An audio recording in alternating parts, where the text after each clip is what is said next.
বাংলাদেশে লবণ চাষের আওতাভুক্ত কত জমি আছে সে সম্পর্কে জানলাম।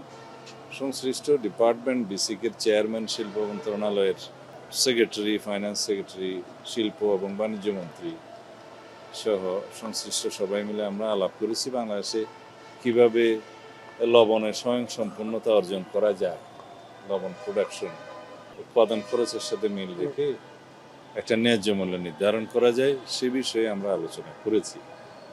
আর বিভিন্নভাবে ইন্ডাস্ট্রিয়াল লবণ এবং বাণিজ্যিক লবণ, বিভিন্ন লবণের যে চাহিদা সেই হিসাবে যে সরকার বিভিন্ন সময় আমদানি করে সেটার যৌক্তিকতা নির্ধারণের জন্য আমরা আলোচনা করেছি।